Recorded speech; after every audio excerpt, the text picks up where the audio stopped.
3 महीने से सैलरी नहीं मिली है और अब आके हमें ये कहा गया है कि आप, वो भी वर्बली बोला गया है कि आप यहाँ से जा सकते हैं। पीएमओ मैम बोलती है मेरे हाथ में नहीं है, सीएमओ बोलते हैं हमारे हाथ में नहीं है, ठेकेदार बोलते हैं हमारे हाथ, तो किसके हाथ में है ये? घर के बच्चों को छोड़कर उनकी सेवा की है सर, पेशेंटों की बहुत केयर की है। उसके बावजूद ऑन ड्यूटी हमें आज आके अचानक से बोल दिया जाता है कि आप यहाँ से 1 तारीख से ही फ्री हो। भाई साहब, मैं आपने एक बात जमा क्लियर बता दूंगा, ये लोग रोजगार देने में विफल हैं पर छीनने में एक्सपर्ट है। बात करता हूँ अपने देश में इतने आंदोलन चल रहे, इतने सामने निकल, इतना हंगामा हो रहा है, तो आपको लगता है कि प्रशासन की मांगे पूरी करेगा? ऐसे जी प्रशासन फैल है।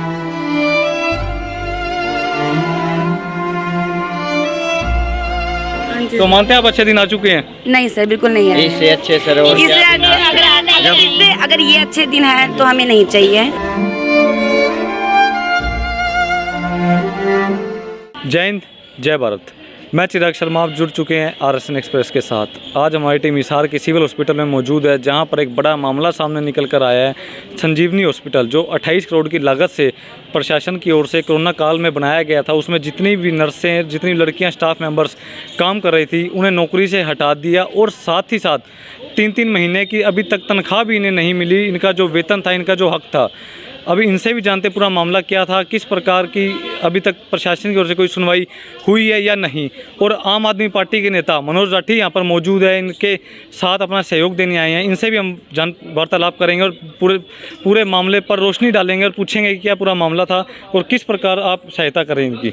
हमें 3 महीने से सैलरी नहीं मिली है और अब आके हमें ये कहा गया है कि आप, वो भी वर्बली बोला गया है कि आप यहाँ से जा सकते हैं। 2 महीने के लिए आपको लिया गया था।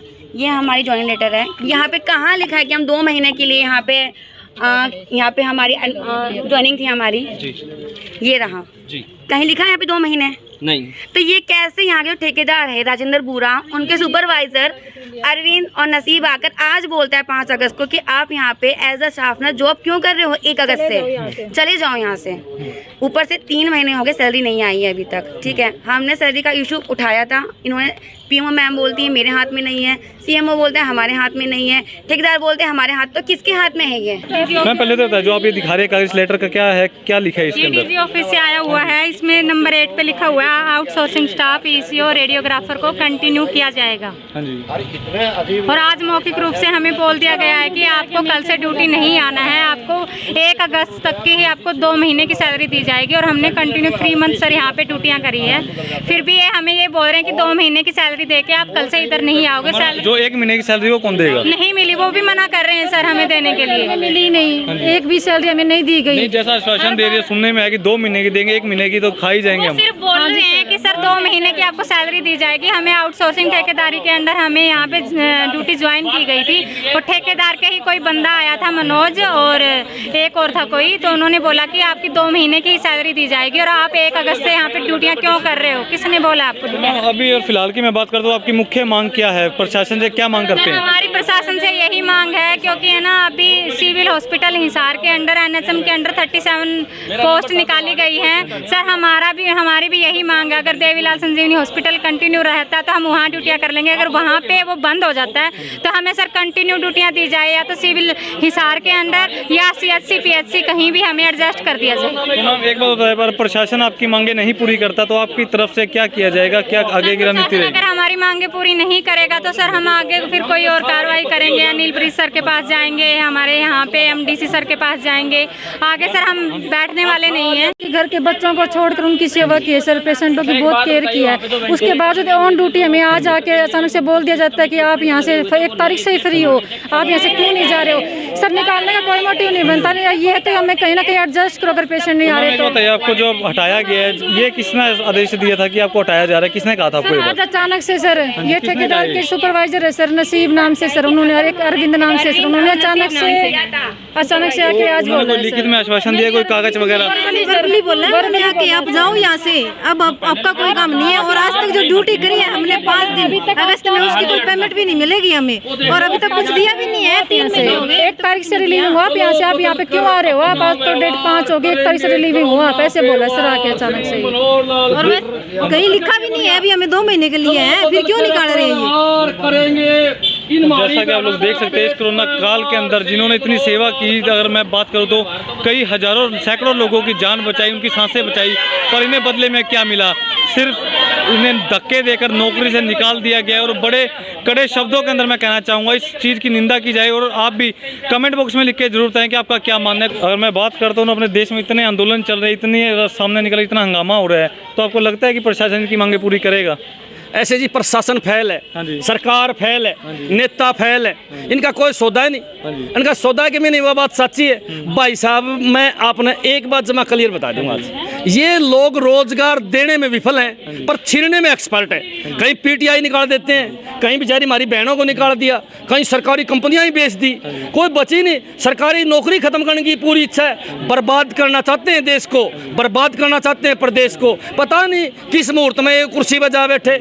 जनता ने बिठाए थे कि ये राष्ट्रवादी हैं, राष्ट्र की सेवा करेंगे। जनता ने बिठाए थे कि ये जनता की सेवा करेंगे, जनतावादी है। लेकिन सच्चाई ये है ये भ्रष्टवादी हैं, ये भ्रष्टाचार से मतलब है। इन लोगों ने जनता से कोई लेना देना नहीं, कोई सरोकार नहीं है। आज आरएसएस का छोटा वर्कर है, करोड़पति हो गया है। छोटे से ले बड़े तक आरएसएस के सारे काम ले रखे हैं, ठेके ले रखे हैं, रिश्वत लेने लग रहे हैं, खुला रिश्वत चलने लग रही है। भाई साहब इस प्रदेश को आरएसएस और बीजेपी के नेताओं ने लूट के खंगोल दिया है, जमा खाली कर दिया है और ऊपर से लूटने लग रहे हैं। मेरा सवाल है दुष्यंत चौटाला जी से, उस दिन आपने गर्व से उसका नाम रखा था चौधरी देवीलाल हॉस्पिटल, और उस महान आदमी का नाम भी मिट्टी मिलाने का काम कर दिया। आज उसी के खिलाफ हमने खड़ा होना पड़ रहा है। एक दूसरी तरफ और वैकेंसियां निकाल के और लोगों को लगाने का काम करने लग रहे हैं, इनको निकालने का काम करने लग रहे हैं। साफ शब्दों में साफ बात है, अगर इनको इनकी नौकरी पर आना चाहिए तो पूरा हिसार इनके साथ है भाई साहब। पूरे हिसार से अपील करेंगे भाई साहब, पूरा शहर बंद करवाने का काम करेंगे।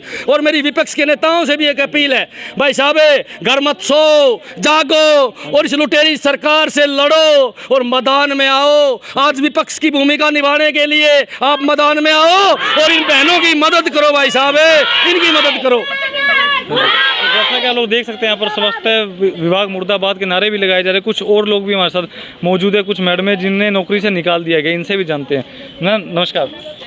तो मानते हैं आप अच्छे दिन आ चुके हैं? नहीं सर, बिल्कुल नहीं है। इससे अच्छे सर और इससे अगर ये अच्छे दिन है तो हमें नहीं चाहिए, ठीक है, क्योंकि अगर ये हमारी जो इशू है उन्हें नहीं समझ रहे तो फिर काहे के अच्छे दिन है सर। तो मैम एक बात आइए, आपकी तरफ से अभी सीएमओ मैडम से कोई मीटिंग हुई, कोई वार्तालाप हुई अभी तक? मीटिंग नहीं हुई थी। हम सब स्टाफ जैसे हमने एंट्री ली सिविल में, मैम का हमने वेट किया, मैम एकदम से बाहर आई, अपनी गाड़ी में बैठी और निकलने लग गई। हम सब स्टाफ उनके आसपास गाड़ी के पास खड़े हो गए कि मैम हमसे एक बार बात तो कर लीजिए, बट उन्होंने कोई रिस्पांस नहीं दिया। विदाउट एनी इन्फॉर्मेशन उन्होंने सीधे ये कहा कि भाई मेरे हाथ में नहीं है, आप अपने जो ठेकेदार हैं उनसे बात कीजिए। पूरी कहते हैं उनको ये बात कहते हैं ना कि पहले पूरी बात तो सुने, आपके हाथ में क्या नहीं है? उन्हें पता है एक्चुअली 5 इंचार्ज भी हैं फिलहाल, वो वहाँ पे जाते हैं, राउंड पे भी जाते हैं, तो सब पता है उनको, ऐसा कुछ नहीं है। लेकिन ये है कि जब कोविड काल था तो 3 महीने हम अपने घर नहीं गए, ठीक है। जब ज़रूरत थी इनको तो इन्होंने हमें यूज एंड थ्रो कर दिया। अब ज़रूरत नहीं है, अब थर्ड वेव भी आने वाली है, हमें सैलरी भी नहीं मिली है और हम घर भी नहीं गए 3 महीने से जब कोविड काल था। तो अब हमें एकदम से कह दिया है, कुछ रिटर्न में नहीं है कि आप घर जाओ, ये तो कुछ मतलब नहीं बनता ना। सबसे बड़ा सवाल सामने निकल कर आता है, जब आपको फर्स्ट सैलरी नहीं मिली थी तो आपकी तरफ से क्या किया गया था वहाँ पर, जब आप ऑन ड्यूटी थे, अपना नौकरी पेशा कर रहे थे और बखूबी तौर से? हमने यहाँ ऑफिस में आके की थी, इस बात की थी, वो बोले हाँ डालेंगे, तुम्हारी सैलरी डालेंगे, देंगे। 2 महीने हो गए, 2 महीने से 3 महीने हो गए, पर उन्होंने सैलरी वगैरह कुछ नहीं दिया हमें। और जबकि जब करनाल और भिवानी में जो स्टाफ लिया गया था उनकी सैलरी आ रही है, लेकिन हिसार डिस्ट्रिक्ट वालों की सैलरी नहीं आ रही, क्यों? तो अगर प्रशासन आपकी मांग नहीं मानता तो आगे की तरफ क्या रणनीति रहेगी? सर जितने आगे तक जाया जाएगा वहाँ तक जाएंगे हम, क्योंकि हमने कोरोना में पेशेंटों की सेवा की थी, बिल्कुल दिल से ठीक होके भी गए पेशेंट, बहुत केयर किया, और अब हमें हटाया जा रहा है।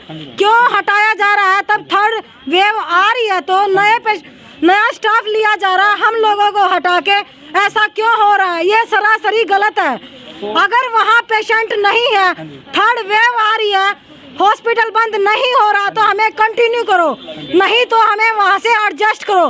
पीएचसी है, सीएचसी है, हिसार सिविल है, कहीं भी करो, हम ड्यूटी करना चाहते हैं कंटिन्यू तो बस। सर एक बात और बताइए, सुनने में ये भी है कि यहाँ पर भी कोई नौकरियाँ निकली है, यहाँ पर एडजस्टमेंट नहीं हो सकती? अभी हमें निकाल के दोबारा से 37 पोस्ट दोबारा निकालेगी है NHM के अंडर, जबकि हम हैं, हमें क्यों निकाला जा रहा है? हमें निकाल के नई पोस्ट निकाली जा रही है, तो हम कहाँ जाएं सर?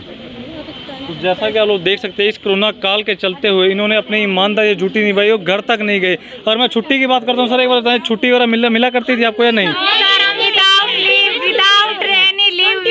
सर हमने कंटिन्यू अपनी ड्यूटी करी, विदाउट एनी पे, विदाउट एनी ऑफ हम ड्यूटी कर रहे हैं, ठीक है। फिर भी ये हमारे साथ में ऐसा सलूक कर रहे हैं, तो ये बहुत गलत है सर, ठीक है। ये तो आप भी समझ रहे हैं कि विदाउट एनी पे कोई बंदा कैसे काम, वो भी 3 महीने कर सकता है क्या? आपका एक बहुत बड़ा जिक्र ठीक है। करता हूं कि मैं आपने काम करा। और हम सारी लड़कियां बाहर से हैं, हम सब लड़कियां बाहर से हैं। कोई यमुना नगर से है, कोई रोहतक से है, कोई फरीदाबाद से है, कोई कहीं से। सर हॉस्टल में रह रही है, यहाँ पे अच्छी हॉस्टल दिया हुआ था इन्होंने, वहाँ पे लड़कियाँ रह रही हैं। सबको मॉर्निंग इवनिंग नाइट ड्यूटी भी करनी पड़ती थी, 12 घंटे भी ड्यूटी करनी पड़ती थी, लेकिन किसी को कुछ ऑफ नहीं मिलता था, ना कोई सैलरी दी है किसी को। सर यही उम्मीद थी कि हमें ये कंटिन्यू करेंगे, कभी न कभी तो हमें ये सैलरी देंगे, इसी उम्मीद से सर हम अपनी कंटिन्यू ड्यूटियाँ कर रहे थे। लेकिन आज एकदम से इन्होंने हमें बोल दिया कि यहाँ से आपको रिलीज कर दिया जा रहा है, कल से आप ड्यूटियाँ नहीं करोगे। तो जैसा कि आप लोग देख सकते हैं, एक मामला सामने निकल कर आया है, देख सकते हैं। एक बार मैं हिमांशु को कहूँगा, इस साइड खड़े होकर कैमरा घुमाकर दिखा दीजिए। पहले तो सिविल हॉस्पिटल का अंदर का बोर्ड दिखा दीजिए, बिल्कुल सामने सिविल हॉस्पिटल CMO दफ्तर के बाहर यहाँ पर मौजूद है। देख सकते हैं यहाँ पर जितने भी कर्मचारी थे, जो संजीवनी हॉस्पिटल बनाया गया था कोरोना काल के चलते हुए, उसके अंदर जितनी भी महिलाओं की ड्यूटी लगाई गई थी, उन्हें एकदम से निकाल दिया गया, ड्यूटी से स्थगित कर दिया गया। क्या कारण है? कमेंट बॉक्स में लिख के जरूर बताएं कि आपका क्या मानना है। जो कि कोरोना काल के चलते हुए इन्होंने अपना दिल लगाकर अपनी इतनी सेवा भाव से कई लोगों की जान बचाई, सांसें बचाई, उस कोरोना काल के कोरोना योद्धाओं को इस तरह के धुतकार दिया गया प्रशासन की ओर से। तो आपका क्या इस मामले पर प्रतिक्रिया है? कमेंट बॉक्स में लिख के जरूर बताएं। वीडियो को ज़्यादा से ज़्यादा शेयर कीजिए। मैं अगली खबर के साथ जल्द मिलूंगा, तब तक के लिए दीजिए मुझे इजाज़त। मैं चिराग शर्मा, आप देखते रहें RSN एक्सप्रेस। तब तक के लिए धन्यवाद।